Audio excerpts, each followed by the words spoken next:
The pearl-white yacht tore through the no-wake zone, brute-forcing waves against my dock until the pilings shuddered like teeth in a winter gale.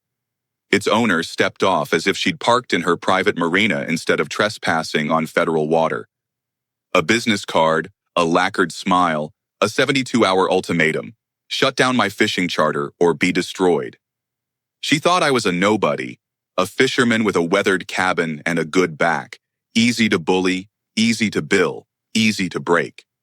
She didn't know that her campaign of petty tyranny was about to trigger something she'd never planned for: a federal investigation that would unwind every thread she'd knotted around this lake.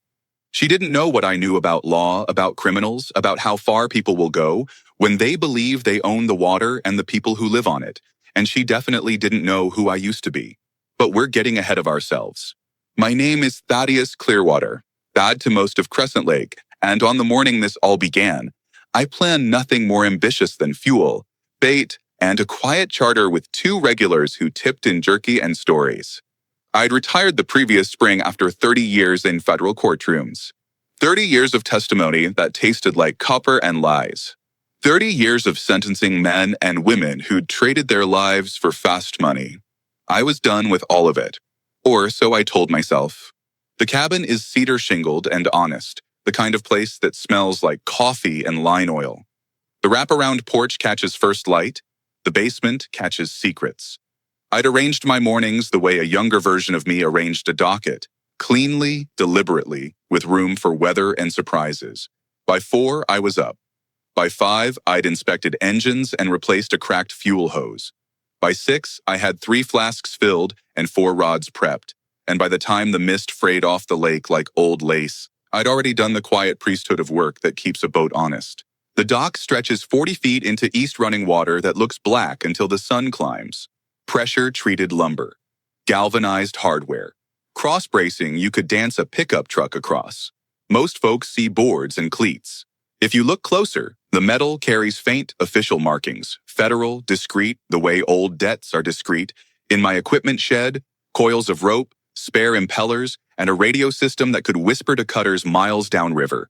The Coast Guard refueled here once a month.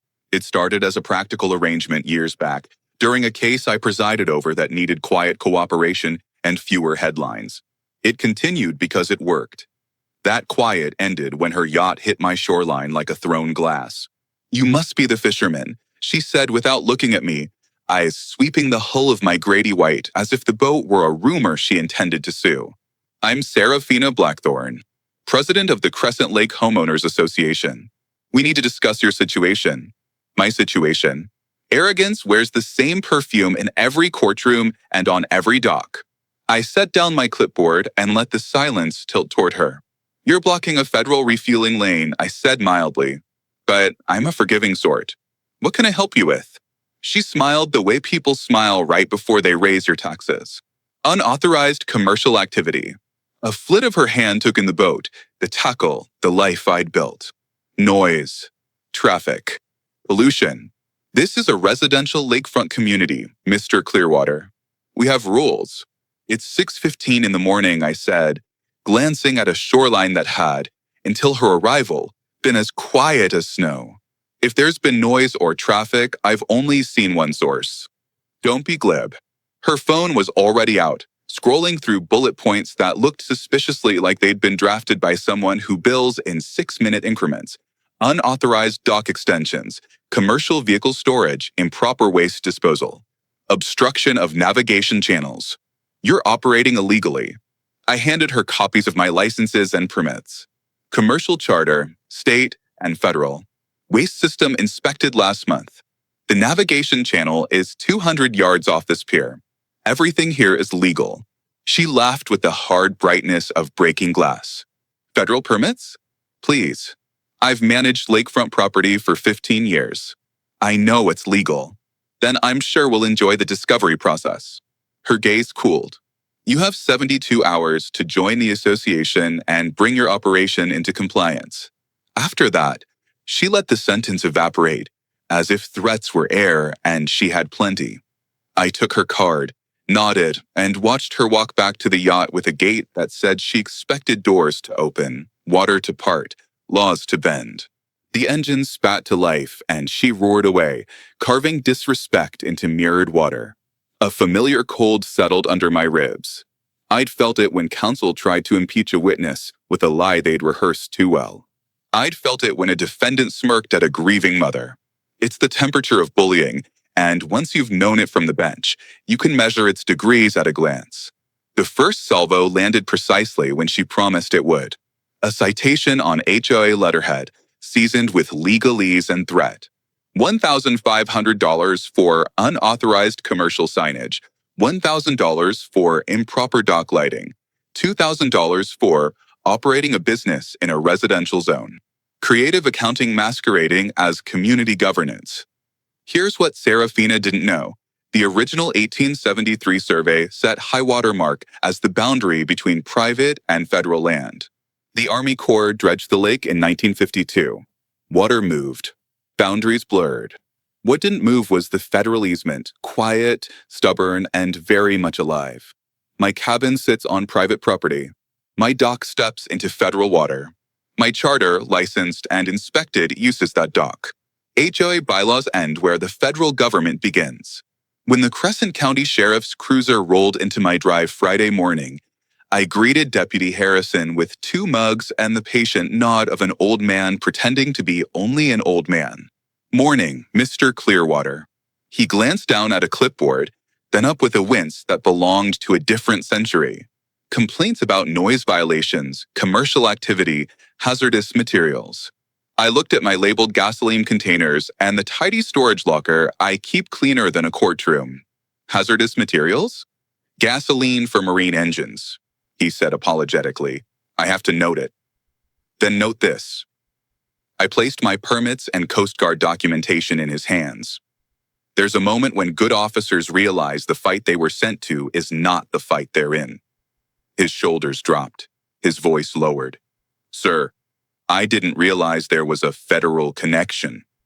County jurisdiction gets complicated from here, I said.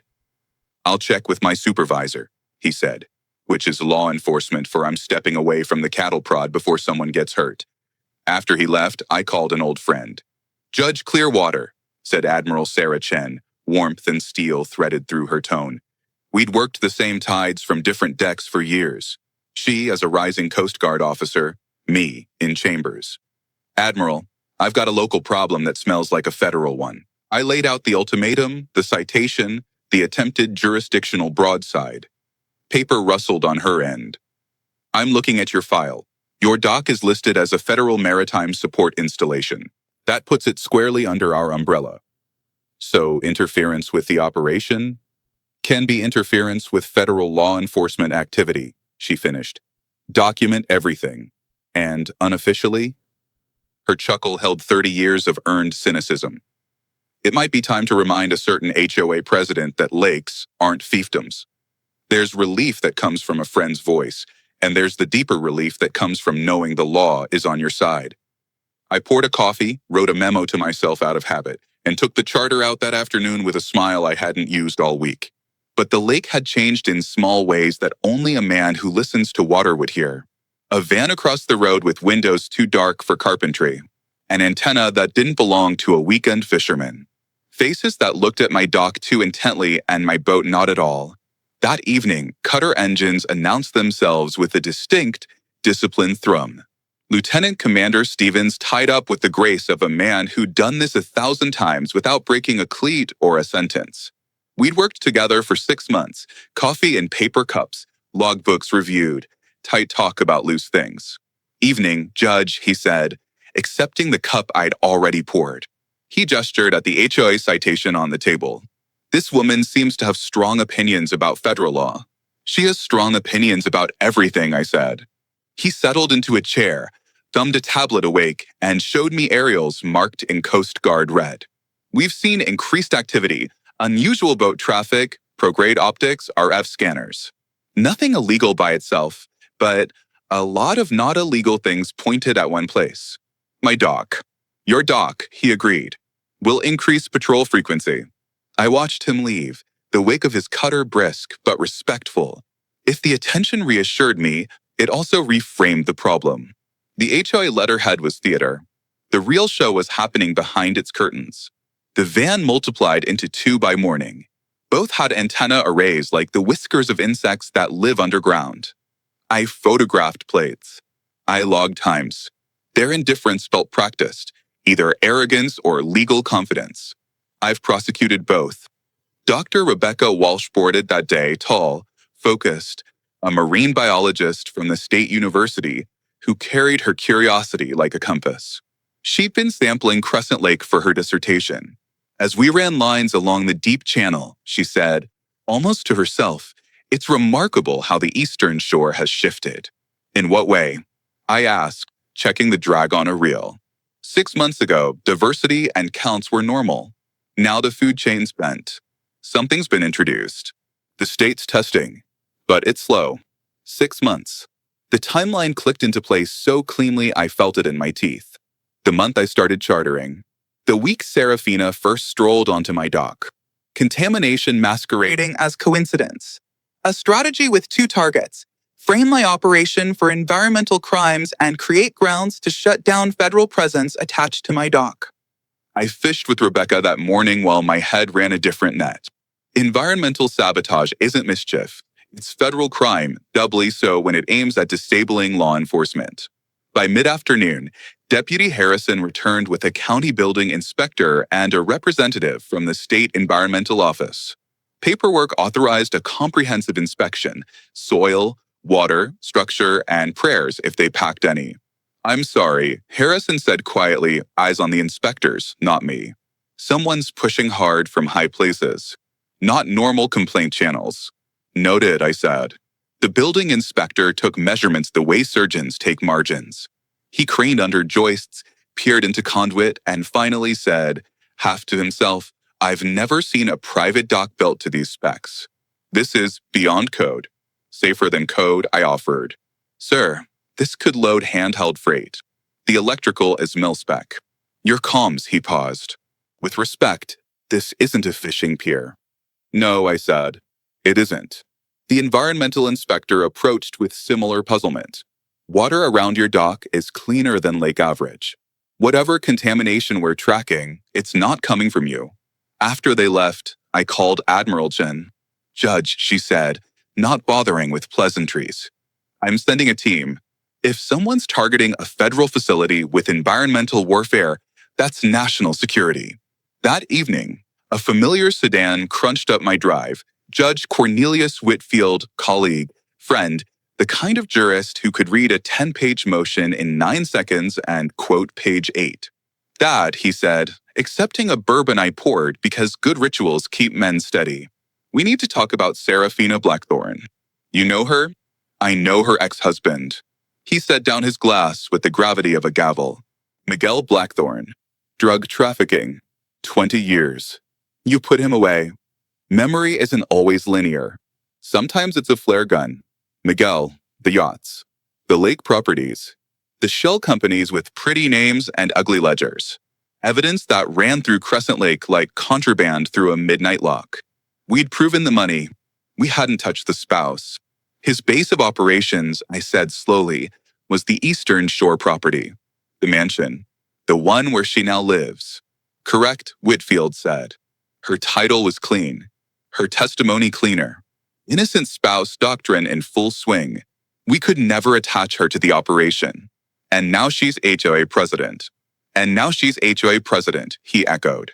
"This isn't about signage or boat wakes. She knows who you are. She knows what you represent. The Coast Guard's presence on your dock is a thorn she can't ignore because it pricks everything she wants to grow back." "How far will she go?" I asked. How far do people go when they believe the law is an obstacle to be bought, bullied, or bombed? He looked at me over the rim of his glass. "You already know.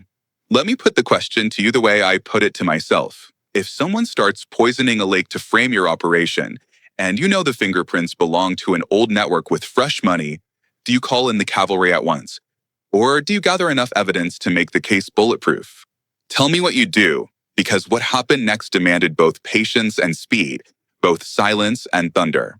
At dawn, Stevens arrived with a larger team that carried the efficient smell of casework, coffee, Kevlar, and copier toner. They spread photos on my table.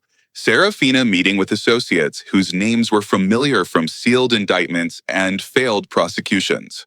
Agent Patricia Santos from the DEA, sharp-eyed, quietly relentless, tapped a pattern. 8 months of meetings, she said, rotating locations around the lake.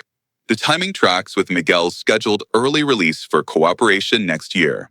She glanced up. But these meetings aren't about him visiting grandkids. Stevens slid over more images. We found high-end comms installs across properties, microwave relays, RF gear. Someone's building a surveillance net focused on federal activity. Your dock is the center of gravity. Santos flipped to financials. Donations into HOA accounts from shell companies fed by offshore. $2.3 million in the last 12 months. That money buys counsel, cleaners, equipment, cover. It also buys time, and time is what conspiracies spend so they can earn control. I ran a finger along a bank statement that had been photocopied too many times. The structure was clever. Small entries under reporting thresholds, nested entities, looped jurisdictions. I'd seen this handwriting before in different crimes. Stevens provided the last piece. We traced the contamination vectors Rebecca flagged. Dump sites at strategic locations. The pattern was engineered to point the finger at your dock. Industrial chemistry designed to kill plankton, then baitfish, then game fish, so a casual test would prove your operation is the source. Environmental terrorism designed to masquerade as neighborhood concern. A federal crime wearing a cardigan. The plan we built was straightforward because good plans have to be. The Coast Guard increased patrols and installed sensors disguised as benign navigational aids. The DEA accelerated financial tracing. The EPA launched a formal investigation that would not be run by local politics. And Santos asked me for the thing conspiracies always underestimate, calm persistence. Keep doing what you do, she said. Operate. Document. And don't tip them that we're inside their house. That afternoon, Rebecca called with confirmation and a warning. It's more sophisticated than we thought, she said. The chemical profile is tuned to mimic a signature that could be traced to your fuel and bilged by anyone who wants to see it that way. If they succeed, you're looking at federal charges, asset forfeiture, shut down. They won't succeed, I said, feeling that old courtroom steel return. Not because I'm braver than other men. Not because I'm stronger. Because I've watched how lies fray when they meet facts. And because I had friends who know how to pull on important threads. The next 2 weeks moved like the closing of a trap. I documented every anomaly with the thoroughness of a man who knows exactly how cross-examination feels on skin. The HOA escalated, special assessments for emergency environmental remediation, enhanced security for the community, legal consultation for federal regulatory compliance. $12,000, $8,000, $15,000. Threats of liens and foreclosure dressed up as civic duty. I recognized the craftsmanship. Someone with legal fluency was drafting the intimidation playbook. The break came from Deputy Harrison at a diner 20 minutes down lake, where the coffee is honest and the pie is better when the pan is still warm. He stirred his cup like a metronome and said, off the record, Mr. Clearwater, the pressure isn't from neighbors. I'm seeing texts and calls routed through shells. There are consequences implied if we don't bring you to heel. He showed me messages, careful language with hard edges, the way professionals talk when they want to move pawns without touching them. 3 other deputies are getting the same heat, he added. Environmental violations, zoning infractions, licenses. It feels coordinated, like someone wants enough smoke to justify a federal fire. I relayed all of it to Santos, who didn't waste my time with surprise. We're tracking similar patterns in 3 districts where Miguel operated, she said. Local pressure to hobble federal facilities. Environmental anomalies near Coast Guard installations. HOA disputes as cover. It's a template. And this lake. Pilot program, she said. They think they can blind us and normalize it. Whitfield moved next. He used the authority of his robe with the restraint of a surgeon's hand. I'm issuing a sealed federal injunction, he told me over an encrypted line. No interference with your maritime operation. Any attempt to disrupt federal law enforcement activities will be met with immediate action. We keep it sealed to preserve the larger investigation, but it will hold the line when you need it to. Serafina changed tactics when paper stopped working. Bullies do. At 3 in the morning, a Thursday without a moon, shaped charges thumped against my pilings with professional precision enough to hurt, not enough to bring the structure down. Not amateurs. Not anger. A message, we can reach you. We will reach you. Leave. I called Stevens. Within half an hour, the shoreline looked like the prologue to a task force manual. Forensics. Photogrammetry. Swabs. Samples. Blueprints logged with the reverence of relics. This is terrorism, Stevens said flatly when the residue analysis came back. Military-grade composition. Expert placement. An attack on a federal maritime facility triggers a different playbook. Everyone who touched this just changed their sentencing exposure. Santos traced procurement in 48 hours through shell routes that thought they were clever. Nothing is clever forever. The trail hit a familiar ecosystem of arms brokers with prior ties to Miguel's people. The bomb wasn't local anger. It was transnational business. The federal response caught a sharper pitch. Surveillance tightened. Patrols doubled. Prosecutors sharpened pencils on statutes that put decades on the table. And yet, Serafina still had one card left, the one tyrants love most: theater. She called an emergency HOA meeting for Saturday night, promised proof of federal overreach, and invited 200 homeowners to watch her humiliation of the big, bad government. She chose the Lakefront Community Center because crowds give courage to lies. Here's how you walk into a trap when you've memorized the blueprints. You carry your own. Santos and her team covered exits and angles.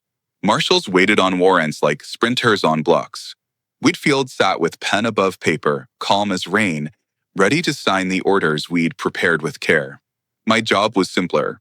Tell the truth and let it do what truth always does when you give it a microphone. The room hummed with the static of anxiety and grievance, two currencies Serafina spent freely.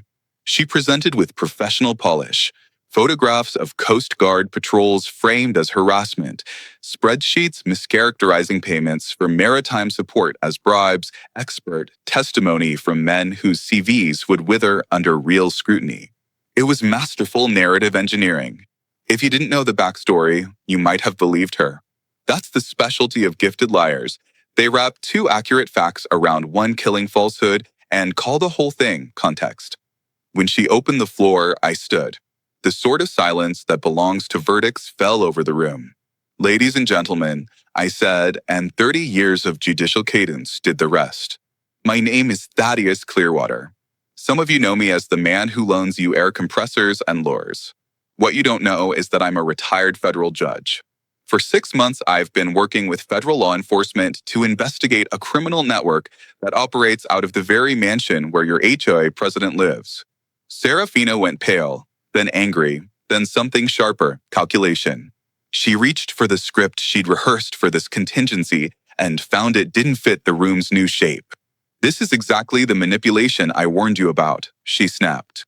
Federal agents infiltrating our... I held up my retired ID and waited until the room was still again.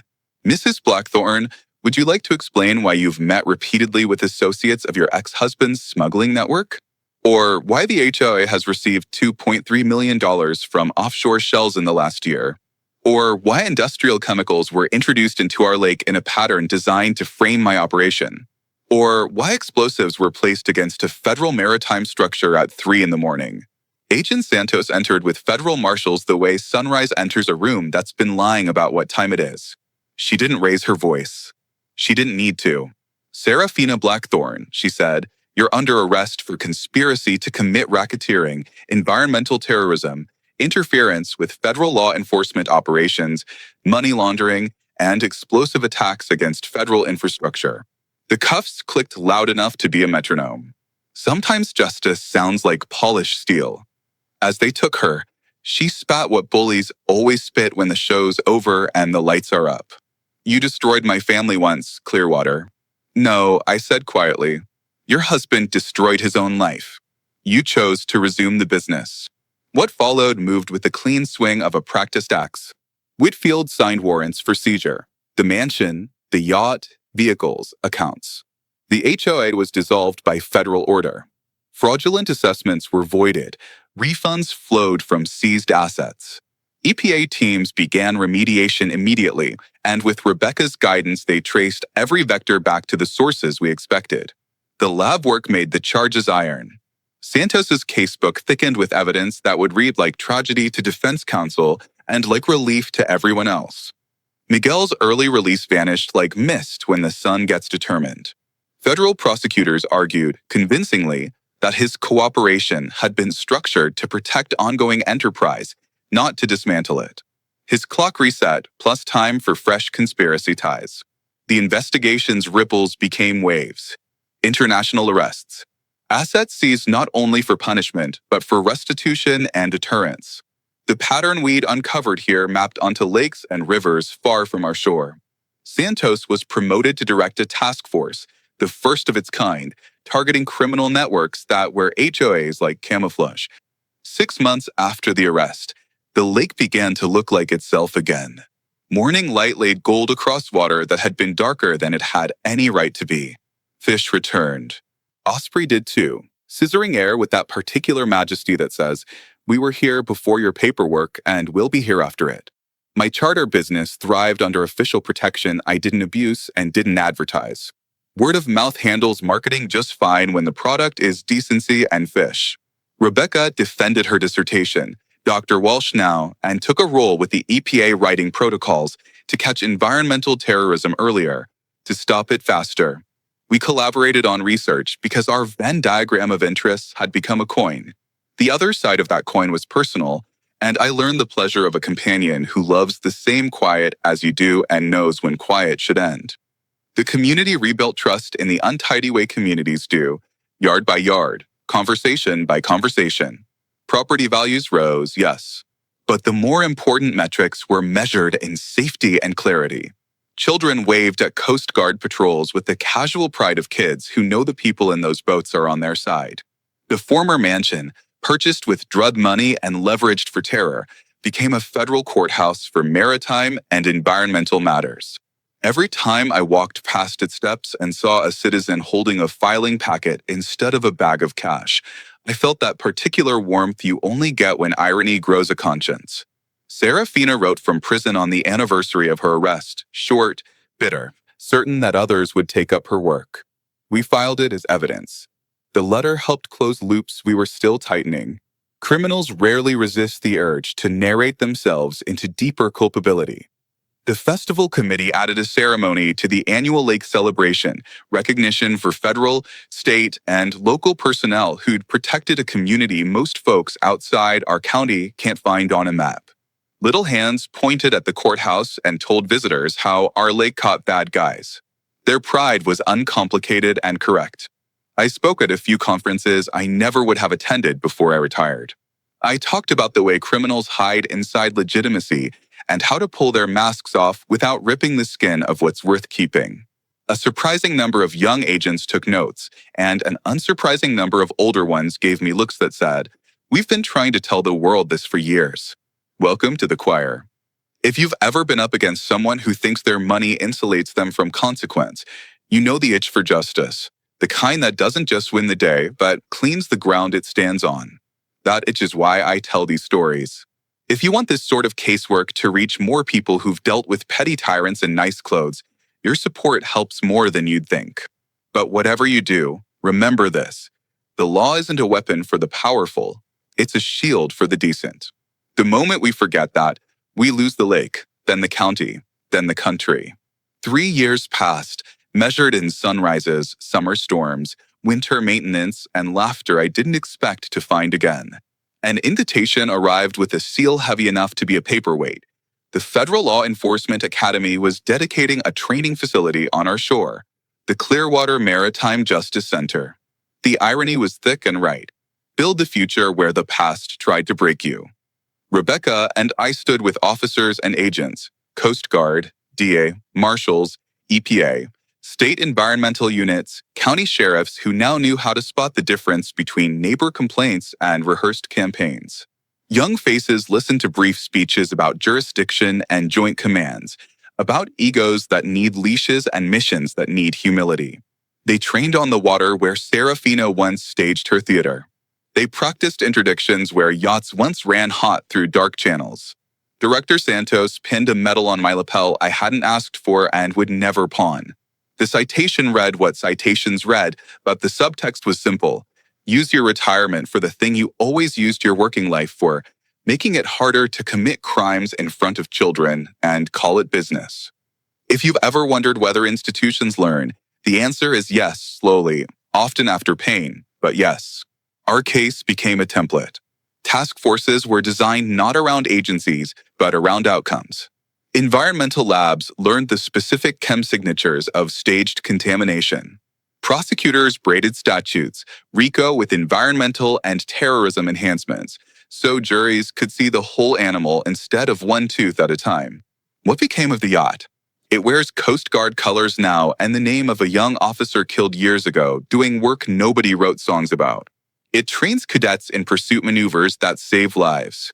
Every time its wake patterns the morning, I think about justice and symmetry and the fact that water keeps no grudges, it only reflects what stands above it. On the clearest mornings, when the lake lies like a patient mirror, I sit with coffee and listen to a world that is, at last, mostly quiet. Not perfectly quiet, never that. There are always new schemes, new shells, new men and women confident they can stitch old crimes into new clothes. But there is also this dock and these pilings and a network of good people who share information faster than conspiracies can budget for. You might be wondering, did Serafina ever ask for forgiveness? No.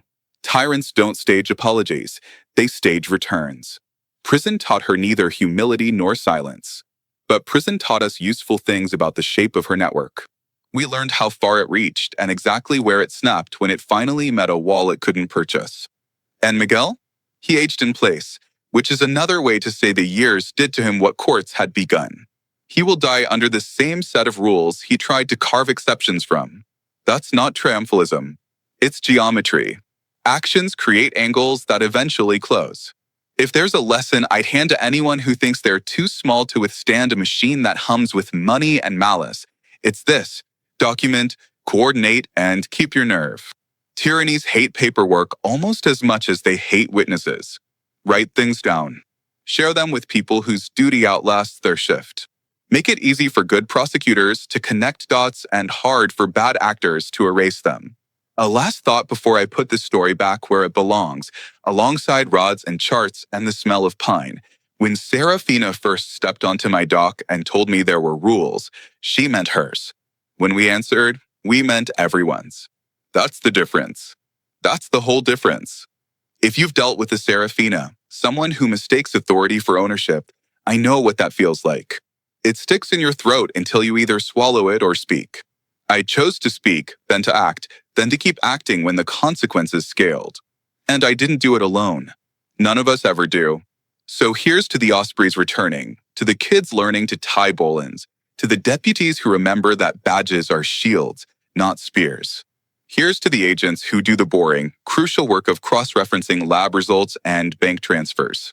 Here's to judges who keep injunctions sharp and egos dull.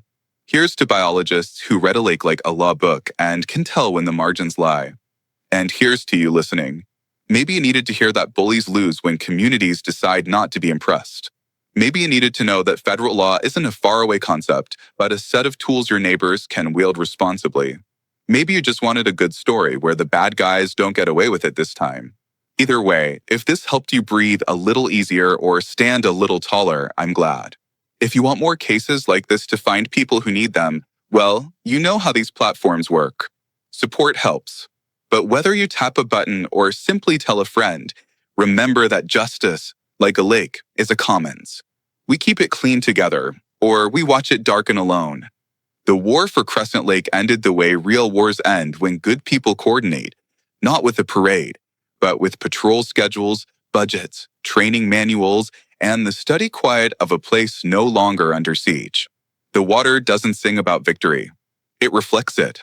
And if you look closely on calm mornings, you can see your own face in that reflection, older than you think, maybe, but steadier too. The pearl white yacht never came back. The law did. And it's staying.